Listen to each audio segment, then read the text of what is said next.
Bonjour et bienvenue à ce webinaire de la Société Santé en français intitulé Vers la réussite, un programme d'amélioration de la santé des jeunes du postsecondaire en contexte linguistique minoritaire.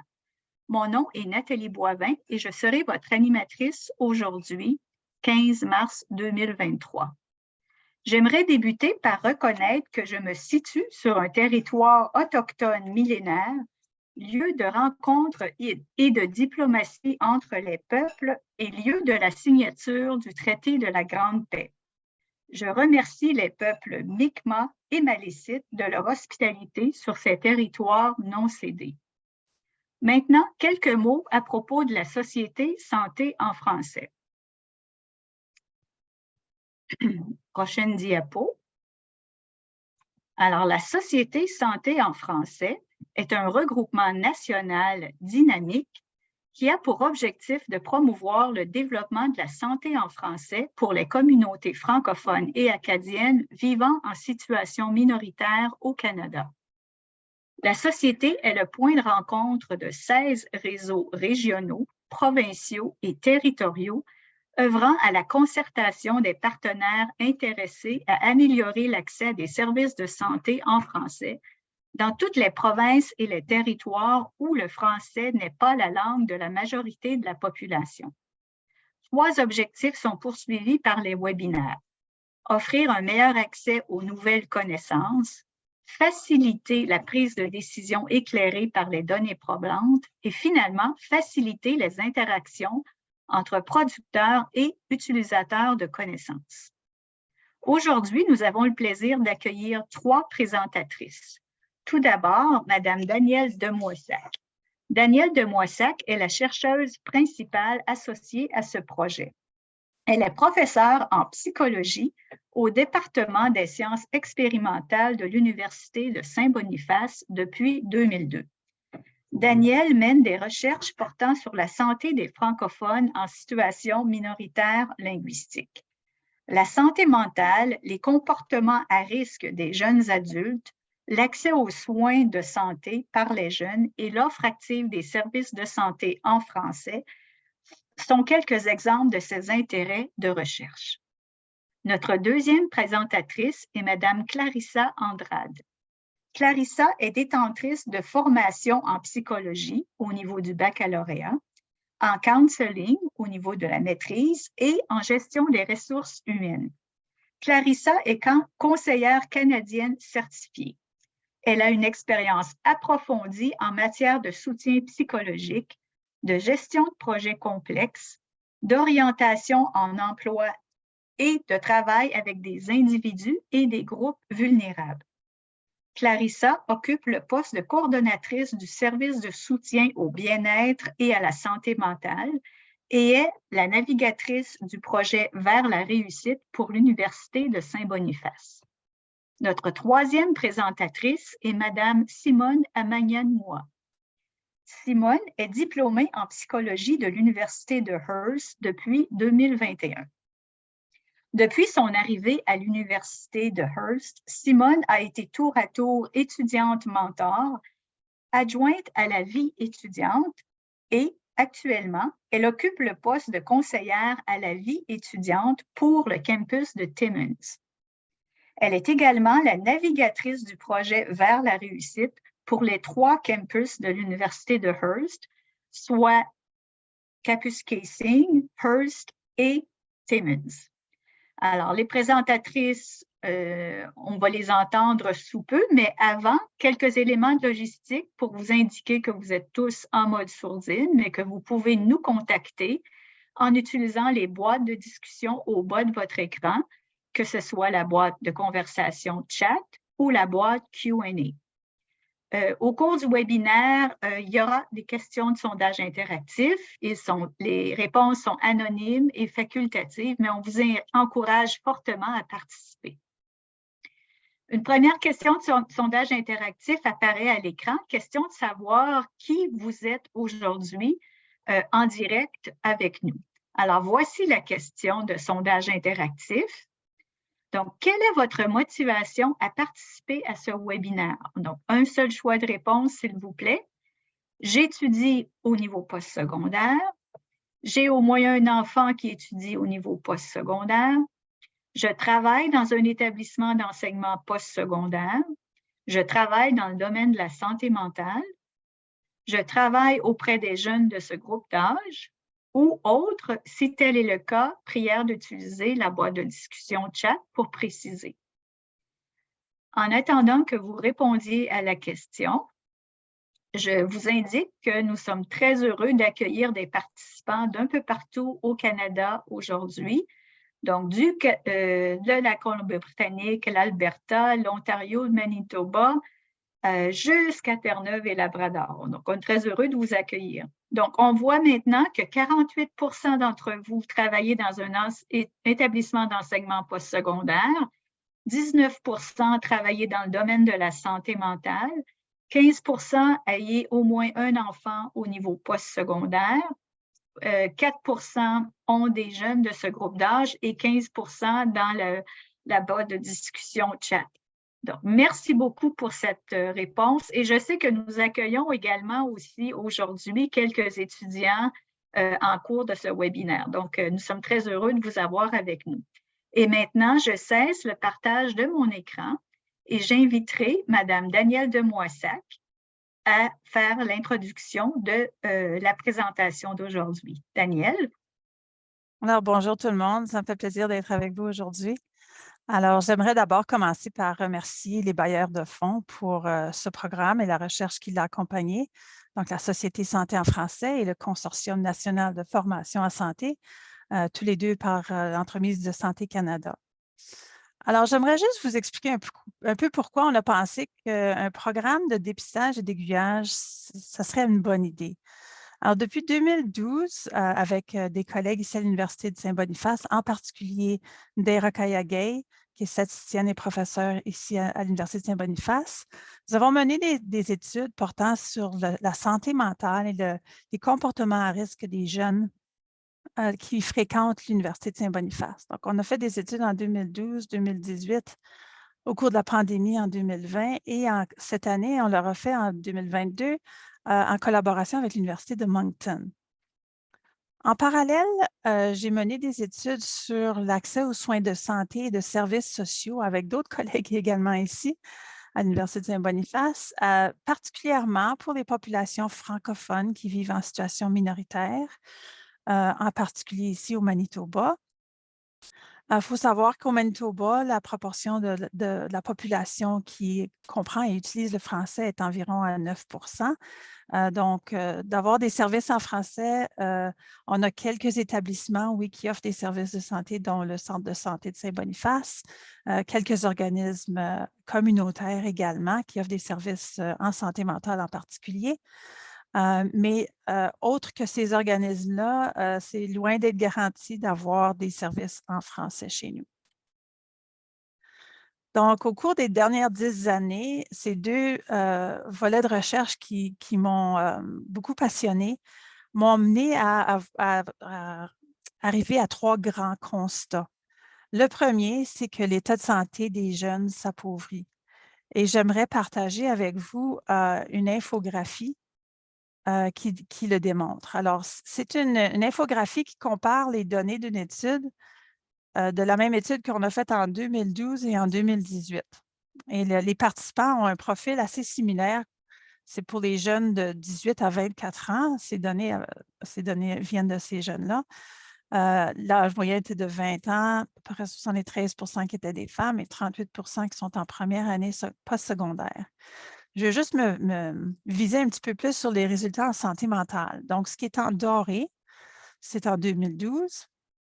Ce qui est en vert, c'est en 2018.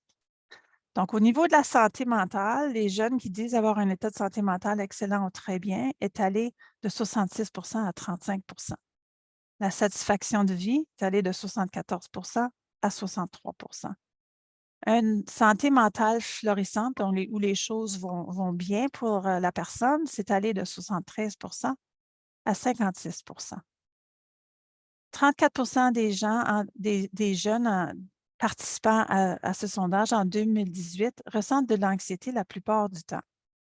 41 rapportent une pauvre estime de soi. Au niveau des conséquences ou des indicateurs d'une pauvre santé mentale, les jeunes qui ont participé, qui disaient d'avoir un état d'esprit dépressif, c'était 30 en 2012, c'est monté à 45 en 2018. Perte de sommeil plus que d'habitude, on voit la même tendance, toujours à la hausse. Pensée suicidaire, c'est allé de 6 à 15 Plan pour le suicide, c'est allé de 3 à 9 Donc, on voit qu'il y a une tendance générale vers une santé mentale moins forte chez les jeunes, de manière générale. Et je ne suis pas la seule à l'avoir observé. D'autres études le démontrent également. Avec la pandémie, ça s'est exacerbé, si on peut dire. Et puis, certains ont des hypothèses que peut-être avec l'arrivée des téléphones intelligents et des médias sociaux, que ça a été ça a eu un impact assez important sur la santé mentale des jeunes. Alors ça, c'est mon premier constat, c'est que les jeunes ont une moins bonne santé mentale. Mon deuxième constat, c'est plutôt par rapport à l'accès aux soins, c'est qu'il faut savoir où aller, il faut connaître les services pour recevoir un service en français. L'affichage n'est pas toujours preuve d'un service en français. Souvent, les professionnels de la santé qui sont bilingues vont aussi offrir des services aux anglophones et donc, c'est pas nécessaire, c'est pas évident comme francophone de recevoir des services dans notre langue. Troisième constat, c'est que souvent, les jeunes n'auront pas recours à des services formels. Ils vont préférer, surtout en santé mentale, se confier à des proches, donc des membres de la famille, des amis surtout. Mais avec la transition vers le milieu postsecondaire, les réseaux d'amis changent, les relations avec la famille changent. Donc, on voit que c'est un moment propice, cette transition d'un jeune qui sort du milieu scolaire et s'en va en milieu postsecondaire. C'est une transition très importante, beaucoup de changements, beaucoup plus d'autonomie, mais beaucoup plus de responsabilités aussi. Et les jeunes sont vulnérables à ce moment-là. Certains le vivent mieux que d'autres, mais il faut reconnaître que c'est un temps de la vie qui peut être très difficile pour certaines personnes. Ces jeunes-là ne connaissent pas les services, ils ne vont pas les demander non plus. Ils ont plutôt tendance à vouloir se débrouiller, comme on peut dire. Et étant donné que l'accès des services en français n'est pas évidente, ce n'est pas facile pour eux non plus d'aller vers les services qu'ils pourraient recevoir dans leur langue maternelle. Et donc, ce programme que nous avons mis sur pied sert vraiment à identifier les jeunes qui sont plus à risque d'une pauvre santé mentale, pour les diriger vers les services qui sont pertinents à eux, pour qu'ils puissent, en fin de compte, premièrement, reconnaître que ces services-là existent, savoir où trouver les services en français et peut-être qu'à la longue, pour la durée de leur vie, ils auront au moins ces connaissances-là quels services sont disponibles en français et où aller pour avoir recours à ces services. Alors, le programme a été, grâce aux subventions que nous avons reçues, a été mis sur pied dans 3 établissements postsecondaires en milieu minoritaire. Donc, l'Université de Saint-Boniface, l'Université de Hearst et la Cité universitaire francophone de l'Université de Regina. Et j'inviterai donc maintenant Simone de nous parler de son expérience comme navigatrice à l'Université de Hearst. Merci, Danielle. Je vais commencer par partager mon écran. Alors, l'Université de Hearst a été un champ expérimental pour ce beau projet vers la réussite qui vise essentiellement à dépister et à orienter les étudiants qui sont potentiellement à risque. Alors, je vais commencer par présenter notre université, l'Université de Hearst, qui se trouve dans le nord de l'Ontario, sur 3 campus, dans 3 communautés différentes, essentiellement un campus à Hearst, dans la ville de Hearst, un campus dans la ville de Kapuskasing et un campus dans la ville de Timmins où moi-même je me trouve. L'Université de Hearst se démarque essentiellement par des critères qui sont spécifiques et propres à elle. Nous pouvons noter le mentorat. Moi, je coordonne le programme de mentorat pour le campus de Timmins et le mentorat vise essentiellement à faciliter l'adaptation à la vie universitaire, permettre un service d'appui et au mieux-être, rendre accessible le carrefour d'apprentissage à tous les étudiants, particulièrement les nouveaux arrivants. Et c'est une université francophone excentrée. Nous sommes dans le nord de l'Ontario. Aujourd'hui, on compterait 2 universités francophones dans le nord de l'Ontario, en comptant l'université Université française de l'Ontario, mais si on regarde dans la chronologie, nous sommes l'université française la plus ancienne et actuellement la seule excentrée, c'est-à-dire en zone rurale, quoi. Donc, l'université contribue à l'expansion de la langue française dans le nord de l'Ontario, comme je disais, et dans ces 3 communautés, et particulièrement dans la communauté de Timmins, où on a plus une majorité de population anglophone. Comme je disais, c'est la seule université francophone en Ontario jusqu'en 2020. Aujourd'hui, il y a aussi une université francophone à Toronto. Il y a également la diversité culturelle qui se dénote à un pourcentage très élevé à l'Université de Hearst, qui permet l'intégration et la diversité culturelle aux étudiants. Bien sûr, en mettant en avant la promotion de l'immigration francophone dans le nord de l'Ontario. Donc, aujourd'hui, près de 75% de la population étudiante de l'Université de Hearst vient de l'international. Quand je dis de l'international, c'est majoritairement de l'Afrique francophone et des étudiants qui viennent pour des programmes de mobilité de la France. Alors, la signature pédagogique de l'Université de Hearst fait d'elle une université unique au Canada. C'est son programme de cours en bloc, c'est-à-dire un cours à la fois, 3 crédits en 3 semaines. Cette pédagogie-là permet à chaque étudiant et étudiante de s'adapter facilement au parcours post-secondaire, surtout en tenant compte de cette clientèle majoritairement venant de l'international, qui viennent des contextes différents.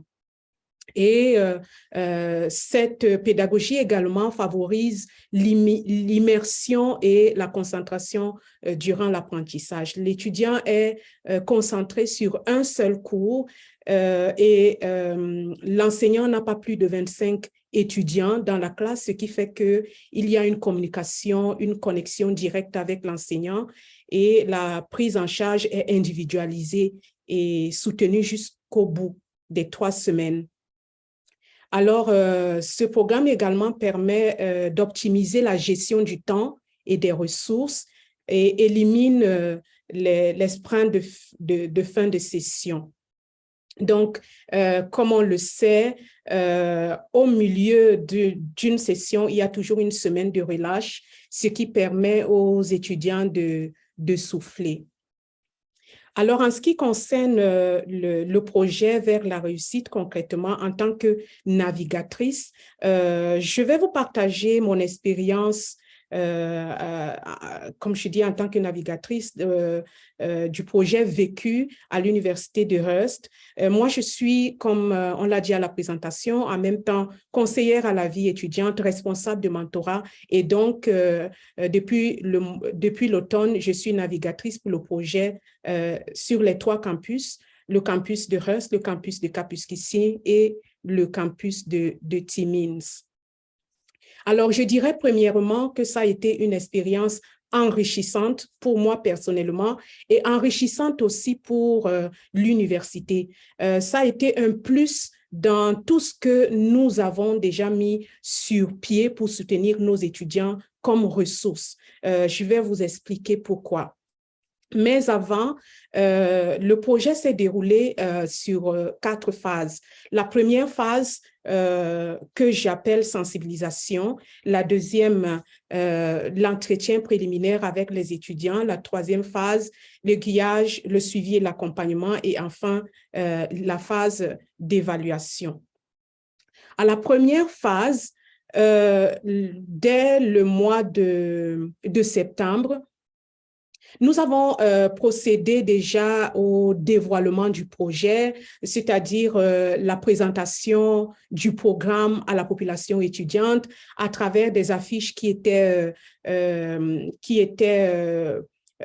exposées sur les 3 campus, les courriels envoyés à toute la population étudiante à travers nos réseaux et même le WhatsApp.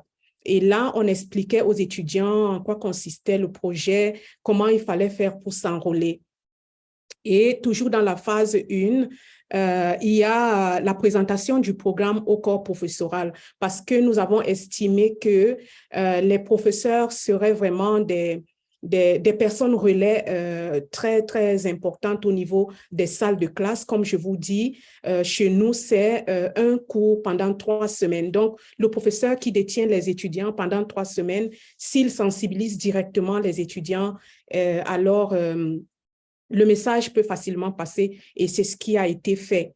Les résultats le démontrent d'ailleurs.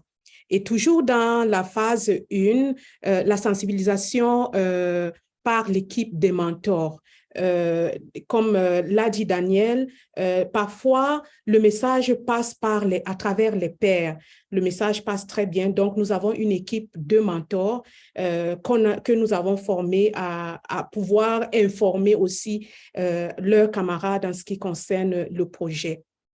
À la phase 2, nous avons commencé par la prise de contact avec les étudiants et étudiantes participant au projet, c'est-à-dire qui ont répondu, qui voulaient vraiment participer. Il ne suffisait pas de s'enrôler. On pouvait s'enrôler à travers à travers le sondage, mais indiquer qu'on ne veut pas participer au projet. Une fois que les étudiants avaient dit oui, qu'ils veulent participer, alors j'entrais en communication avec eux, ce que j'appelle prise de contact avec l'étudiant. Alors, la deuxième étape de cette phase-là, c'était éventuellement la première rencontre formelle en personne, à travers Zoom, en appel téléphonique ou alors par SMS. La majorité ou tous les étudiants participant au projet qui étaient sur mon campus, je les ai rencontrés personnellement parce que les étudiants préfèrent toujours des rencontres personnelles face à face. Et les étudiants que je ne pouvais pas rencontrer personnellement, on faisait des appels Zoom ou alors des appels téléphoniques où certains ont communiqué par SMS. Il y a à cette phase un seul étudiant que je n'ai pas pu rejoindre durant toute l'expérience. Et enfin, il y avait à cette phase la présentation du projet aux différents services pour aiguillage. Essentiellement pour nous, ça a été le Centre Label avec qui nous travaillons depuis quelque temps. Le Centre Label qui est spécialisé dans le service de santé mentale et qui est comme une branche de l'Université de Hearst. La phase 3, après avoir rencontré les étudiants, bien sûr, il y avait l'option de les référer à un service adéquat, un service qui pourrait les aider plus efficacement. Et ensuite, il y avait des rencontres informelles. J'ai instauré cette phase-là parce que j'ai constaté que plus de 90% des étudiants ne souhaitaient pas être référés, même s'ils avaient des problèmes criards visibles. Et enfin, pour pallier à certaines résistances ou alors continuer vraiment dans la sensibilisation, j'ai organisé avec l'équipe de mentors des ateliers de sensibilisation en lien avec les besoins décelés pendant les entretiens. Par exemple, les dépendances, le sommeil, le harcèlement et des activités aussi pratiques pour le bien-être, des randonnées, des activités culturelles et communautaires pour aider les jeunes à se rencontrer, à intégrer la communauté également. Dans la dernière phase que j'appelle évaluation, à cette phase-là, nous avons eu une évaluation à mi-parcours avec l'équipe de Saint-Boniface et les autres partenaires où nous avons fait le constat, comme je l'ai dit, que plus de 90% des étudiants et étudiantes ne souhaitaient pas être dirigés vers les agents externes. Ils souhaitaient régler leurs problèmes eux-mêmes ou alors rester carrément dans le déni.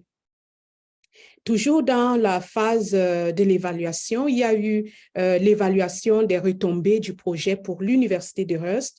Nous avons constaté que à travers ce projet, nous avons renforcé notre base de données parce que à travers le sondage, on a eu quand même une traçabilité et une base de données qui nous donnait des informations pertinentes sur la réalité des étudiants en ce qui concerne leur bien-être et santé mentale.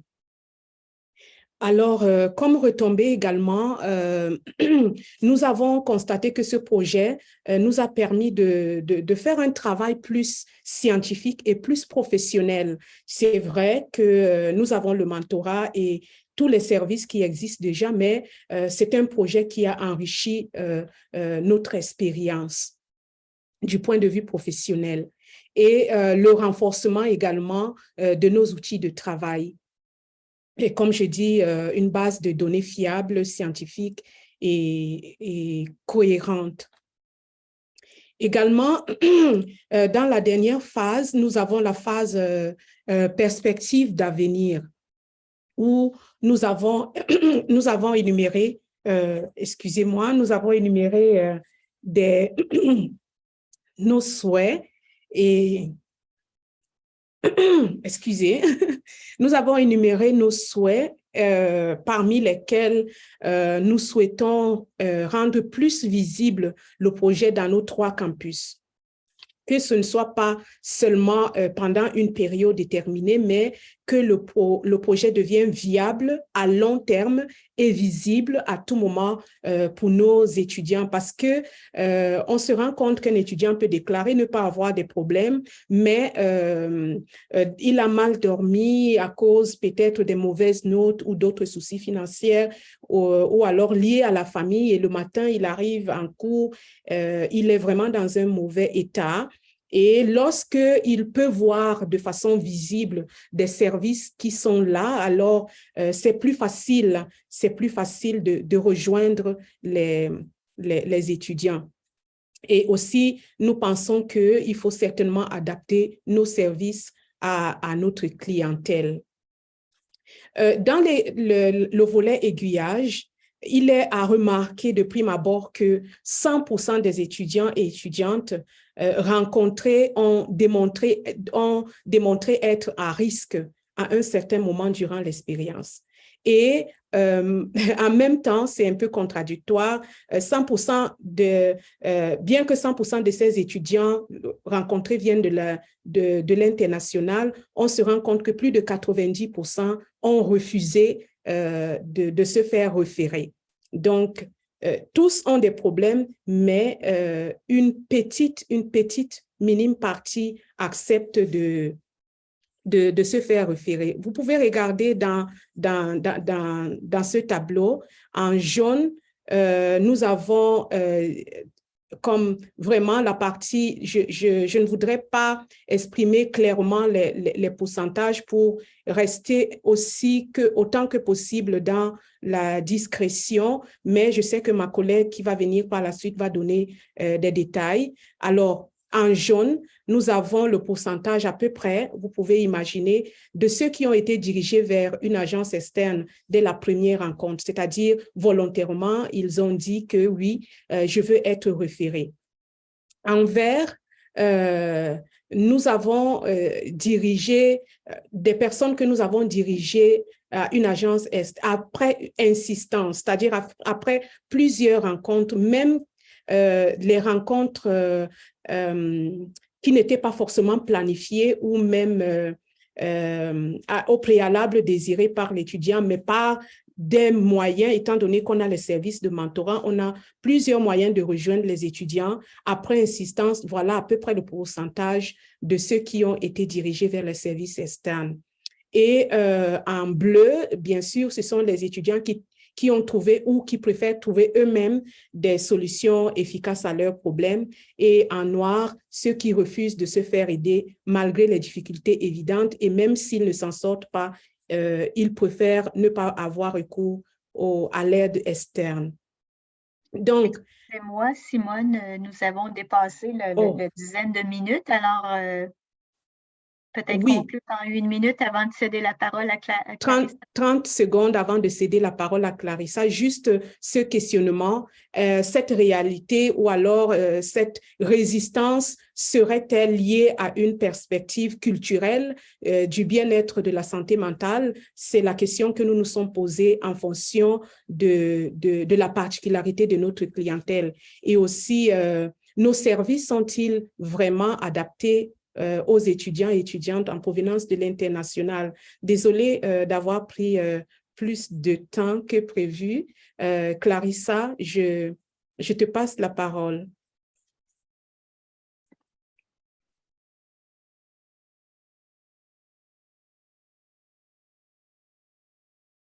Merci beaucoup, Simone. Très belle présentation. Alors, je vais parler plus du côté de l'Université de Saint-Boniface. Donc, l'Université de Saint-Boniface est située à Winnipeg. Comme Daniel a dit tantôt, au Manitoba, il y en a 90% des personnes qui parlent anglais. Donc, nous sommes une langue de minorité ici. Et l'université est située dans le quartier francophone, donc au cœur de la ville de Winnipeg. L'université a été fondée en 1818. Nous sommes la seule université de langue française de l'Ouest canadien et on compte à peu près 1400 étudiants pour l'année scolaire de 2022 à 2023. L'objectif du programme, c'est vraiment la prévention. Alors, c'est vraiment de pouvoir dépister et égayer les étudiants à risque, identifier et référer les étudiants qui pourraient avoir besoin de soutien, tôt dans leur parcours postsecondaire, avant que la situation d'apprentissage et de santé de l'étudiant soit sérieusement compromise. On sait que des fois, les étudiants s'attendent à la dernière minute pour venir chercher de l'aide. Alors, le but de cet outil, c'est vraiment d'agir en prévention. Un étudiant à risque, c'était des étudiants qui présentaient des caractéristiques sociodémographiques comme un jeune âge, être une femme, s'identifier à une minorité sexuelle, ne pas avoir de croyances ou d'affiliation religieuse, ou bien vivre une situation de vie comme vivre seul, ou ne pas faire de bénévolat. Plus l'étudiant a un profil d'une situation de vie précaire, plus il est à risque. Le rôle de la navigatrice que je représente ici par un bateau, c'était vraiment de prendre connaissance des besoins des étudiants. Et on faisait ça lorsqu'ils étaient référés. Je les appelais dans mon bureau, puis je faisais passer un questionnaire pour bien identifier c'était quoi les besoins. Donc ça, c'était l'entrevue avec l'étudiant à risque pour bien comprendre les difficultés vécues et pour les informer et de mettre en contact avec les services selon les besoins identifiés. Alors, des difficultés d'apprentissage, des limitations physiques, psychologiques ou émotionnelles peuvent être un indicateur d'un besoin de soutien ciblé. Et aussi, comme Daniel parlait tantôt, ce n'est pas évident de trouver des soutiens, des ressources en français. Alors, ça, c'était le but de la navigatrice, de pouvoir les aiguiller vers des soutiens en français. Donc, on a mis un questionnaire en ligne pour le dépistage avec une quinzaine de questions. Puis, idéalement, ça va être administré avant la rentrée académique. Donc, pour la suite du projet, nous allons intégrer dans le processus d'inscription. Pour l'instant, nous avons mis le questionnaire dans Moodle, ce qui nous permet de calculer les scores pour chaque étudiant et facilite le transfert de ces informations à moi-même. Nous avons aussi un processus à suivre. Donc, on identifiait l'étudiant à risque. On envoyait un courriel par texto pour se présenter à prendre rendez-vous. Dans le meilleur scénario, l'étudiant va répondre à ce courriel, il va prendre rendez-vous avec nous, il va se présenter au rendez-vous, je vais faire l'entrevue, je vais demander si l'étudiant accepte que je le mette en contact avec l'intervenant approprié ou avec les ressources appropriées. Si l'étudiant accepte, c'est bien, je communique avec les ressources et je réfère l'étudiant. S'il refuse, je pourrais tout simplement donner les coordonnées de ressources. Ensuite, s'il ne se présentait pas au rendez-vous, j'envoyais 2 autres communications par courriel ou par texto. Il y avait aussi des cas, si l'étudiant répondait mais ne souhaitait plus participer au programme. Donc, je laissais tout simplement savoir que pouvait communiquer avec moi dans une date, dans une autre date et que je serais toujours disponible. Et je lui faisais aussi partie du répertoire de services. Il y a eu des cas aussi que l'étudiant ne répondait pas. Alors, je faisais 2 autres tentatives. Des fois, il répondait puis il fixait un rendez-vous. Des fois, il ne répondait pas et donc je cessais les communications avec l'étudiant. On peut voir ici qu'on a eu 191 étudiants au total, des étudiants participants. Donc, 83% sont à risque, en fait, étaient à risque, mais seulement 17% s'inscrivaient au programme. J'ai contacté ces 17%-là. Donc, j'ai contacté 32 étudiants, mais j'ai rencontré 20 étudiants. Comme je vous disais tantôt, il y en avait des étudiants qui ne répondaient pas ou qui se ne présentaient pas. Donc, de 20 étudiants, je peux faire la référence de 17 étudiants. Donc, pour un total de 32, 17 ont répondu au premier courriel que j'ai envoyé. Ensuite, j'ai envoyé un premier appel à 15 qui n'ont pas répondu, donc c'était un 2e courriel. Et à 9, j'ai envoyé un 2e rappel, donc un 3e courriel, et aussi j'ai envoyé un texto. À la fin, il y en a 7 étudiants qui n'ont jamais répondu. La préoccupation des étudiants, c'était plutôt sur la santé mentale. Donc, on a eu 10 étudiants, des difficultés académiques, des difficultés liées à finances ou emploi. Socialisation, ça, c'est beaucoup plus dans le cas d'un étudiant, soit qui vient d'un autre pays, qui n'a pas d'amis ici, qui n'a pas de réseau, qui se sentait isolé. Ou des étudiants tout simplement qui changent d'université puis que les amis de l'école secondaire sont allés à une autre université. Alors, ça pourrait arriver aussi. Et des accommodements de gestion du temps et aussi des questions liées à la communauté LGBTQI2S+. Raison pourquoi les étudiants ne voulaient pas être référés. Il y en avait qui disaient « Je ne me sens pas à l'aise de demander de l'aide. Mon stress est gérable, donc je peux me débrouiller moi-même. Ça va bien, je n'ai pas besoin de référence. » Les étudiants que j'ai référés surtout aux services de soutien bien-être et santé mentale, accessibilité, services d'appui linguistique, des cours ou d'ateliers pointus sur une problématique, l'aide à l'emploi, bureau de la vie étudiante, bureau international, association étudiante, orientation, alliance allosexuelle et hétérosexuelle, les résidences ou la banque alimentaire Normand. Alors, merci beaucoup. Et je cède la parole à Danielle. Merci, Clarissa. Alors, juste pour terminer la présentation, vous parlez très brièvement des retombées de ce programme, de ce projet. Comme j'ai dit, c'était un programme qu'on a mis sur pied dans 3 établissements et on a fait un projet de recherche en parallèle pour mesurer le bienfait sur la santé des jeunes. On est en train de faire la dernière collecte de données présentement, donc on n'a pas de données trop à vous présenter, mais il y a quand même eu des retombées intéressantes. Donc, dans un premier temps, cet hiver, à l'Université de Saint-Boniface, Clarissa va piloter un projet où est-ce qu'on a pu automatiser toutes les étapes de ce programme. Donc, l'invitation de participer à l'outil de dépistage a été envoyée par le bureau de la registraire.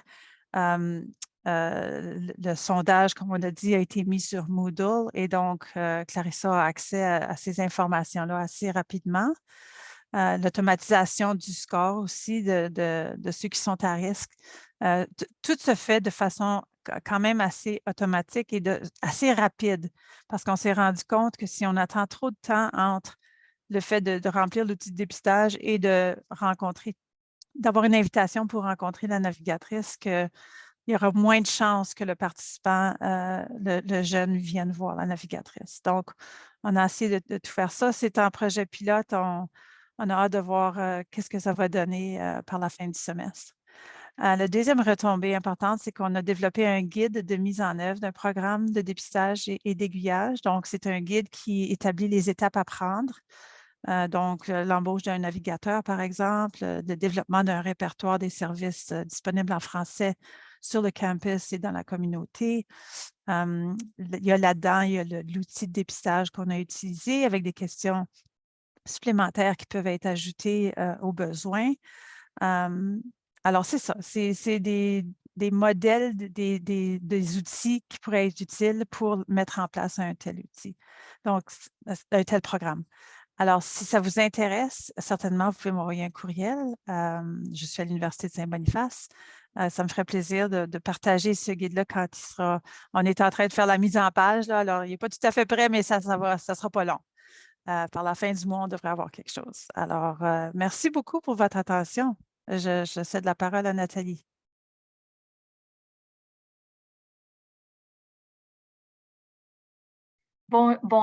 Merci beaucoup, mesdames, Danielle, Clarissa et Simone. Je vais vous inviter à ouvrir vos caméras. Et puis maintenant, c'est votre tour, participantes et participants en ligne. C'est votre tour pour poser davantage de questions à nos trois panélistes d'aujourd'hui. Moi, j'en ai beaucoup de questions qui sont arrivées au fur et à mesure que Simone, Clarissa et vous, Danielle, vous présentiez vos informations. Mais je veux vraiment laisser la chance aux personnes qui sont en ligne et qui sont dans des milieux soit collégiaux, universitaires, communautaires. N'hésitez pas à soit demander la parole, vous pouvez le faire en cliquant simplement à côté de votre nom à titre de participant, levez la main et on va vous accorder le droit de parole, ça nous fera plaisir. Ou encore en simplement nous laisser un message dans la boîte de discussion en bas, chat, pour soit formuler votre question par écrit ou nous indiquer que vous souhaitez prendre la parole et ça va nous faire plaisir de vous entendre. Alors, ne vous gênez pas, les 15 prochaines minutes vous appartiennent. Vous avez la chance de discuter avec ces dames, surtout si peut-être il n'existe pas de programme semblable dans votre coin. Vous êtes peut-être curieux ou curieuse de savoir comment le démarrer. Daniel vient juste de nous dire que le guide est en toute fin de planification, de mise en forme. Donc, on va pouvoir, moi, je suis très heureuse d'apprendre que ce guide-là pourra être partagé parce qu'il n'y a rien qui remplace un guide. Lorsqu'on veut mettre quelque chose, on peut partir de l'expérience de quelqu'un d'autre, s'en inspirer et tout ça. En attendant que certaines personnes s'avancent pour poser des questions, moi, j'aurais peut-être une première question à vous poser parce que dans les universités, dans les collèges, il existe déjà des ressources. J'ai entendu que souvent, vous avez remarqué que les étudiants connaissent peu ou pas les ressources qui existent, que ce soit au collège, à l'université ou dans leur communauté. Comment est-ce que vous auriez des pistes, les trois panélistes ou les gens en ligne, est-ce que vous auriez des pistes qui pourraient nous aider à faire en sorte que ces ressources-là soient mieux connues de la part des étudiants et étudiantes en général, puis peut-être plus particulièrement aussi les étudiants à risque. Simone, vous en avez déjà offert quelques-unes, Clarissa aussi, mais est-ce qu'il y en a d'autres ou il y en a qui semblent plus pertinentes? Alors, les panélistes, vous avez la place pour commencer à répondre et puis si d'autres personnes en ligne veulent le faire, faites-nous signe, on va vous entendre, on souhaite vous entendre en fait.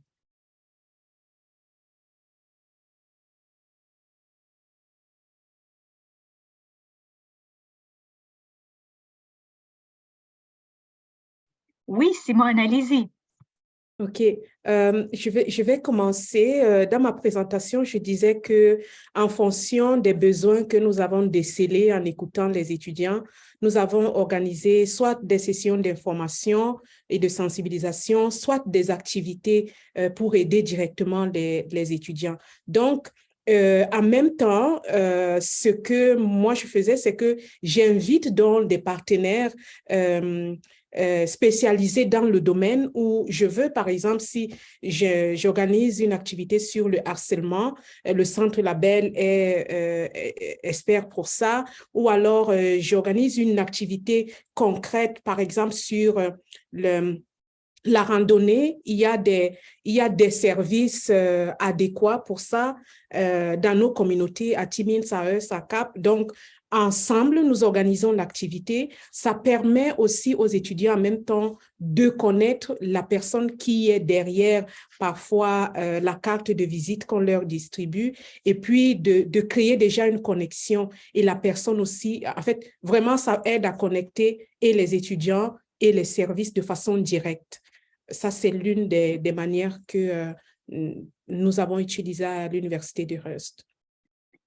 C'est une excellente piste parce qu'effectivement, lorsqu'on a déjà un premier contact avec la ressource, qu'on a la chance de faire un contact qui est peut-être informel au sein d'un groupe, on voit le visage, on entend la voix, on sait si on appelle ou si on fait un suivi par la suite, on a déjà un lien avec cette ressource-là. Excellent. Merci beaucoup, Simone. De votre côté, Clarissa, est-ce que vous auriez une piste? Oui, on fait aussi beaucoup d'activités de promotion de services, surtout les services en santé mentale. Le problème, c'est que le taux de participation des étudiants n'est pas très élevé. Alors, ce que je remarque, c'est que vraiment la communication entre les étudiants et entre les professeurs et les étudiants fonctionne beaucoup mieux, des fois.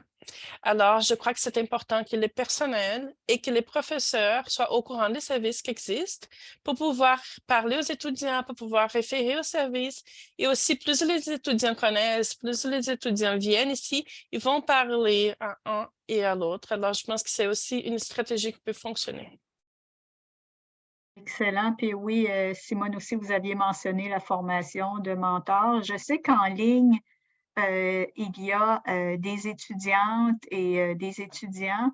Donc, si vous avez aussi d'autres pistes à nous suggérer en tant qu'étudiant, en tant que personne qui est dans le milieu et qui entendez peut-être vos pairs ou vous-même parler, si vous avez d'autres pistes à nous suggérer, peut-être qu'on peut tous réfléchir ensemble pour ce qu'on souhaite, en fait, c'est qu'il y ait une meilleure connaissance, une meilleure utilisation des ressources et des services, tout à fait. Je vois qu'il y a un commentaire de la part de Jacinthe Savard du côté de l'Université d'Ottawa. Je vais me permettre de le lire. Elle disait, Simone disait que 100% des étudiants au programme de l'Université de Hearst étaient des étudiants internationaux. C'est bien ça. Est-ce que le programme est réservé à ces étudiants? Sinon, comment expliquez-vous que les étudiants du Canada, sans être des étudiants internationaux, ne participent pas? Donc, c'est une question qui est davantage dirigée vers Simone. Oui, merci Jacine pour cette question très pertinente qui prouve que vous m'avez vraiment suivi à la pointe. Effectivement, 100% des étudiants qui ont accepté de participer à l'expérience, au projet, sont de provenance de l'international. Alors, pourquoi la clientèle domestique n'a pas participé? Ça, c'est mon point de vue de façon spontanée. C'est pour deux raisons. La première, c'est la minorité. La clientèle domestique est vraiment minoritaire sur nos 3 campus. Et quand on regarde la proportion des étudiants de l'international qui ont répondu ou alors qui ont participé au projet par rapport au total, c'est vraiment aussi minime. Mais il faut considérer que la clientèle locale est vraiment minoritaire aussi. La deuxième raison, c'est que notre clientèle locale a déjà des ressources qu'elles exploitent depuis le secondaire, peut-être même avant le secondaire. Donc, ils sont déjà suivis. Et quand on a, par exemple, le Centre Label, ils y vont sans qu'on leur dise, sans qu'on fasse beaucoup de promotion. C'est comme leur système de vie. Ils n'ont pas beaucoup de difficultés dans ce sens-là. Mais ça ne veut pas dire qu'ils ne sont pas à risque. Ils vivent des choses déjà, certainement qui sont déjà décelées et qui sont déjà prises en charge.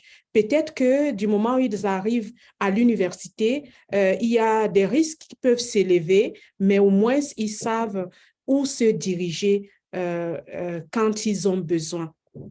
C'est la lecture que je peux faire comme ça de façon spontanée. C'est fort intéressant. Et puis, effectivement, ça pourrait être, ce sont des pistes qui sont tout à fait sensées, étant donné que ces étudiants sont dans le milieu. Ils devraient connaître davantage les ressources et tout ça. Et le premier élément que vous avez mentionné à titre d'étudiants qui se sentent peut-être minoritaires, ça aussi, ça pose quelque chose qui est drôlement intéressant à fouiller davantage. Là, je vois Daniel qui sourit, là, mais c'est un élément qui est drôlement intéressant parce qu'on sait déjà, bon, justement, les communautés francophones minoritaires en situation linguistique minoritaire constituent très souvent des minorités. On a établi déjà des liens entre ça, donc que faire à ce niveau-là? Donc, c'est très intéressant de voir que ce sont les étudiants de la place qui, là, se perçoivent comme étant minoritaires, puis des stratégies à utiliser. Daniel, est-ce que vous auriez des pistes en lien avec ça? Ben, tout ce que j'allais dire, c'est que généralement, sur notre campus, en fait, participation à des projets de recherche, etc., souvent, les étudiants internationaux sont très engagés à participer et puis contribuent de façon très positive même à aller à des ateliers ou des choses comme ça. Peut-être justement parce que le réseau est moins grand ici au Canada. Et donc, c'est une façon de compenser pour ça. Puis, je pense aussi à un aspect très communautaire chez les étudiants internationaux qui aiment beaucoup se rassembler, que les Canadiens n'ont pas nécessairement cette même valeur, je dirais, là. Effectivement. Et en ce sens, on avait une autre question qui était dans ces milieux académiques, que ce soit au collège, à l'université, est-ce que vous observez moins de socialisation entre les étudiants? Donc, ça rejoint un peu là, ça, au niveau des approches qui sont davantage communautaires ou des socialisations communautaires versus des sociétés peut-être un peu plus individualistes, puis des liens à faire tout à fait. Puis, je dois dire aussi, depuis la pandémie, c'est le retour sur campus aux études en présentiel a été un stress pour certains, justement en raison de là, tout d'un coup, il faut socialiser, puis on ne sait plus comment. Ça a été 2 ans où on n'a pas eu à socialiser, qu'on était toujours chez nous. Et puis là, ça apportait un certain stress. Je pense que Clarissa pourra en parler plus longuement que moi, là, parce qu'elle a rencontré des jeunes qui vivaient ça, là, mais certainement, la pandémie a eu un impact important à ce niveau-là. Clarissa, vous voulez continuer sur cette lancée?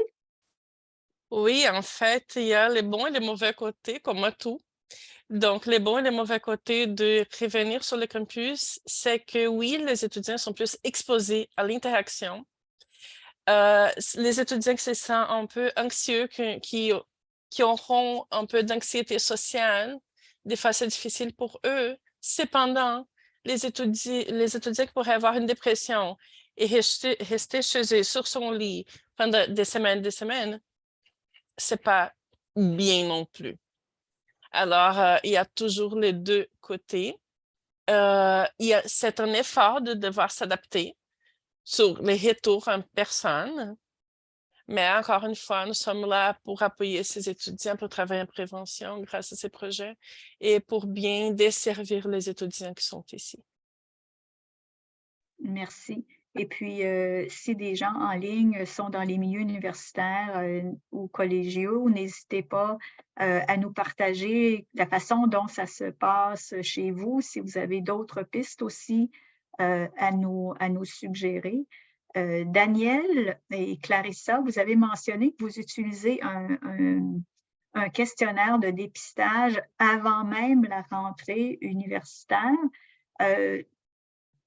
Moi, quand j'ai vu que vous faisiez cette démarche-là, j'ai trouvé ça très intéressant, mais en même temps, ça m'a aussi posé des questions quant à la confidentialité du traitement des données. Est-ce que les gens ont la possibilité de compléter ce questionnaire ou de ne pas le compléter, ou est-ce que c'est quelque chose qui est obligatoire avant même la rentrée? Ce n'est pas obligatoire. Ils sont invités à le faire. Par rapport à la confidentialité, je suis la seule personne qui a accès au nom. Pour moi, ça c'est très important, mais c'est important dans tous les services que j'offre dans mon bureau ici. Alors, j'ai des formations spécifiques pour traiter avec la confidentialité. Les étudiants sont informés que moi, j'aurai accès au nom des personnes. Puis ça, c'est important parce que quand on offre des services et des soutiens pour les groupes de personnes qui ont répondu, puis ça dépend du niveau de risque, il faut absolument que j'ai accès à ces noms-là. Daniel, est-ce que tu aimerais ajouter? Oui, 2 points importants, je pense que c'est que les étudiants ne sont pas obligés de participer au dépistage. C'est vraiment une invitation qu'on leur lance.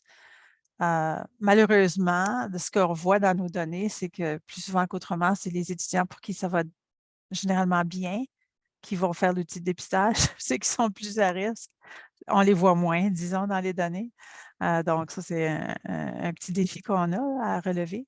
La deuxième chose, c'est qu'on informe les étudiants qu'en participant en répondant à l'outil de dépistage, ça n'a aucun impact sur leur dossier académique. Il n'y a pas de lien du tout.